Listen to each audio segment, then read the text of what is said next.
Assalamualaikum Bu Ustazah, saya Hasma dari luar keluarga TBZ. Afwan mau bertanya, anak saya 2, laki-laki sudah kecanduan gadget, efek sekolah daring yang sudah 2 tahun ini. Sepertinya umum di semuanya kita merasakan.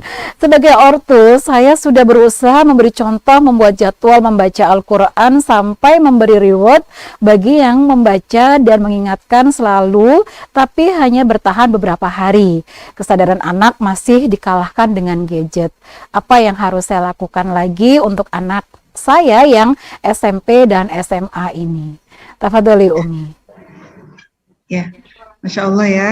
Jadi Alhamdulillah kita tetap harus bersyukur ya. Di tengah pandemi COVID-19 ini kita diajari ilmu baru ini oleh Allah Subhanahu Wa Taala di dalam memberikan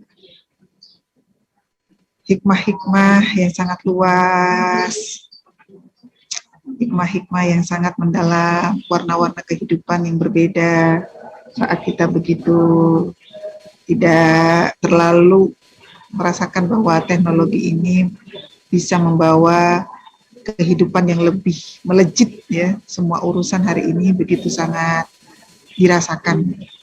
Kalau para ayah orang tua ini mungkin kita masih di 1 atau 2.0 gitu ya. Anak-anak kita mungkin sudah di 4.0 dan 5.0. Karena sampai hari ini kita baru punya alatnya 4.0 tetapi pemakainya yang belum 4.0 gitu ya. Kita masih gagap gitu ya. Terutama para ibu nih, saya aja ngerasain ya. Saya masih sangat gagap dengan 4.0 ini. Dan anak-anak sudah lebih ke depan ya, Society 5.0 sudah juga mereka berinteraksi di dalamnya. Satu, yang pertama adalah bagi orang tua tidak boleh panik ya. Apalagi 2 tahun anak-anak kita daring dan ada efek-efeknya. Kita nggak boleh panik. Satu, semua yang terjadi adalah merupakan bagian dari kehendak Allah Subhanahu Wa Taala yang baik adanya. Husnudzon kita tetap harus baik pada Allah. Mungkin selama ini karena kita panik, pikiran kita kalut gitu, sehingga husnudzon kita kepada Allah tidak luas,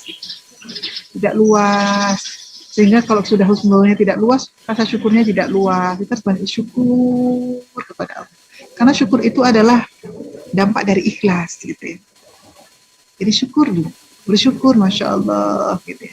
Itu yang pertama. Kemudian yang kedua, hari ini kita punya tantangan. Kalau kemarin doa-doa itu cukup dengan ya kecepatan 10 km per jam, hari ini dituntut 1000 km per jam. Jadi kuatnya kita berdoa kepada Allah ini harus kita tambah gitu. Kenapa? Ujiannya luar biasa hari ini gitu. 4.0-nya ujiannya luar biasa gitu. Lisan kita ini tidak boleh lepas kecuali di dalamnya ada doa kita kepada anak-anak kita. Saya juga termasuk sampai anak-anak itu kalau saya mengunjungi ke yang kecil kan di pesantren. Kamu mah, sampai saya bilang, kamu mah mengharapkan Umi mengunjungi itu pasti karena HP ya gitu. Karena dia baru boleh buka HP dan langsung dengan cepat tuh tangannya pakai 2 tangan. Kalau kita kan 1 tangan, ya satu tangan ya jari-jari 1 tangan. Kalau anak-anak kita tuh sudah pakai 2 tangan, nggak usah lihat gitu, membuat status padahal lama di pesantren gitu. Jadi kita melihat ada beberapa yang berbeda di situ. Untuk itu jangan pernah kita lupa mengusap tangannya, mengusap ininya, sambil kita titipkan kepada Allah. Karena kadang-kadang kita tidak tahu apa yang harus kita lakukan. Teori kita ini belum punya sebuah akurasi akurasi experience. Harus A, B, C, D itu kan masih teori-teori gitu. Tapi ada yang sudah tidak teori lagi dan pasti akan menjadi solusi, yaitu mengafirmasi dengan kekuatan doa kita kepada Allah. Kita usap matanya, kita usap tangannya sampai kita titipkan, ya Allah, tangannya ini digunakan untuk, ya Allah, matanya digunakan untuk, telinganya ini kita kuatkan untuk di situ, bahkan kita bersedekah karenanya, bahkan kita berikhtiar karenanya. Mohon izin ya, saya orang yang tidak punya ilmu dalam ini. Saya nggak punya ilmu, karena nggak punya ilmu, gagap, mungkin saya masih 2.0, 3.0, karena masih begini-begini.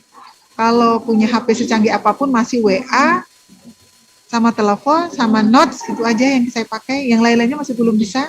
ngatur-ngatur jadwal paling gitu.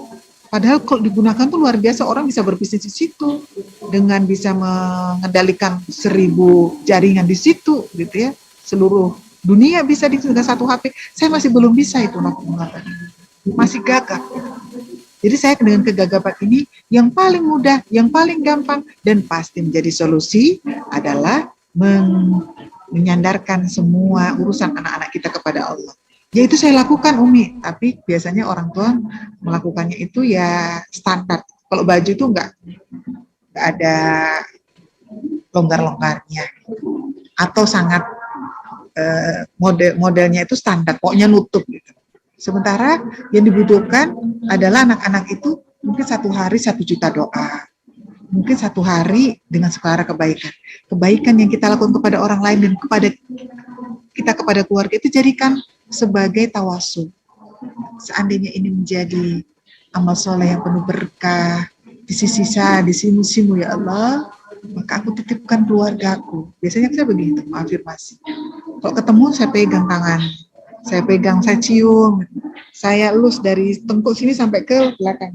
Ini penting sekali usapan ini ya, dari ubun-ubun sampai di tengkuk itu. Sering dengan diafirmasi sama kita.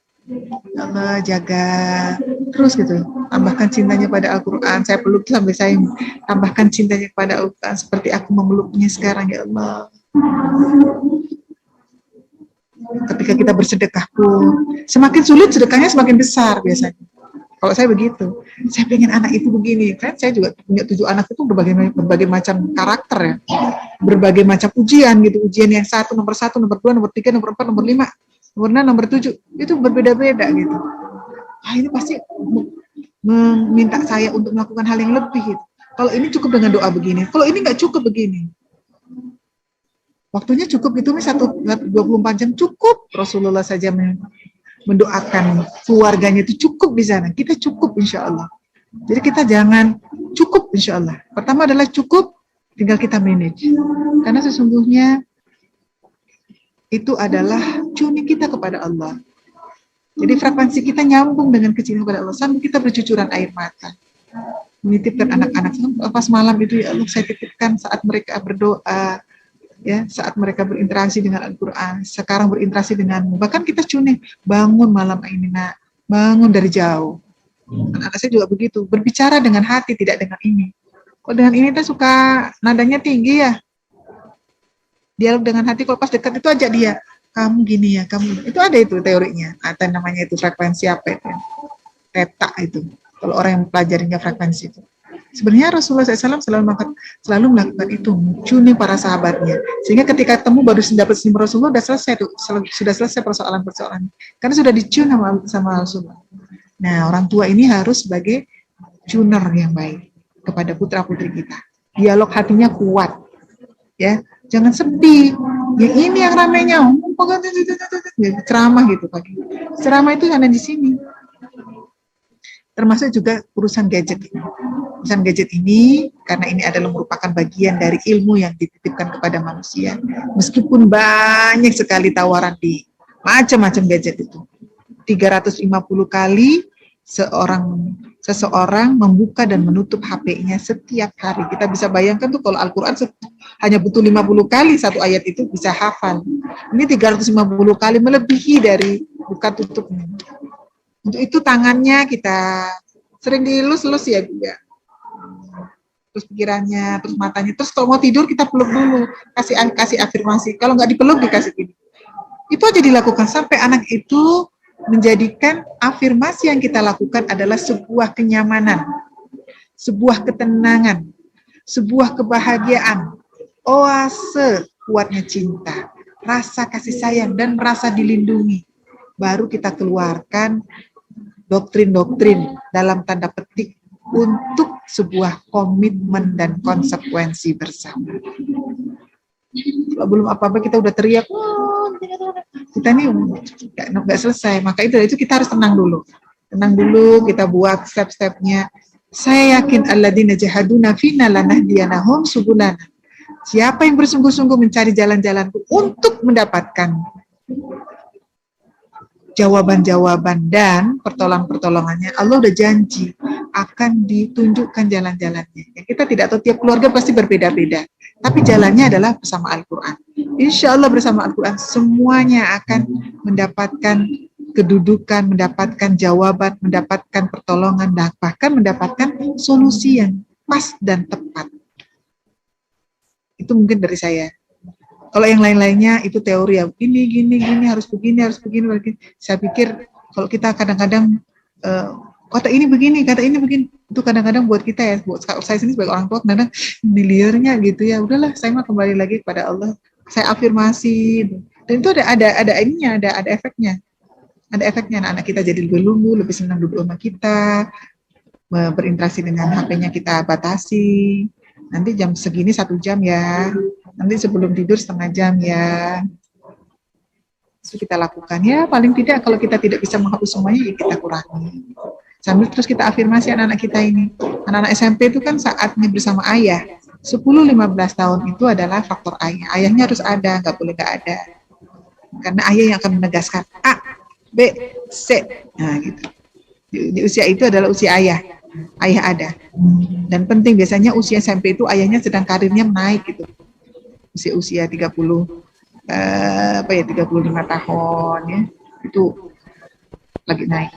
Jadi untuk itu saya berharap ini adalah couple ya, pengasuhan positif yang harus dilakukan oleh ayah dan ibu berdasarkan fondasi Al-Quran. Itu mungkin Teh dari saya. Iya, jasakillah Umi. Masya Allah, Umi udah bikin saya nangis hari ini. Insya Allah. Luar biasa. Ya kadang-kadang kita ini tidak pernah menggunakan afirmasi sebagai obat. Coba kita jadikan sebagai obat ya. Sambil kita baca-bacain gitu ya. Ayat yang mana? Ayat yang mana saja. Semua ayat Al-Quran itu adalah obat. Sakit apa saja? Sakit apapun. Saya selalu mengatakan gitu, mau sakit kalau ya tangan-tangan anak kita, pikirannya sambil kita usap, sambil kita membaca, sambil kita memang kita harus bermain berapa gelombang ya antara pikiran kita, kemauan kita, dialog hati kita kuatkan dan kita titipkan betul-betul kepada Allah. Seperti Nabi Yakub menitipkan Yusuf ketika diuji harus berpisah ya. Dititipkan betul gitu sehingga Yusuf selalu teringat kata-kata ayahnya. Dan dia begitu sangat teringat dan jadikan Masya Allah. Saya yakin anak-anak kita ini sama hamba-hamba Allah yang lurus, yang ketika lahir itu dititipkan dalam keadaan fitrah bersih. Untuk itu jangan menghakimi anak-anak kita, tapi kita tuntun mereka. Jangan tuntut mereka melebihi dari kemampuannya. Dia sekarang lagi bingung tidak kenal, maka itu kita tuntun dia betul. Kita ajari, kita kasih tahu, kita ceritakan gitu. Spellingnya lebih panjang.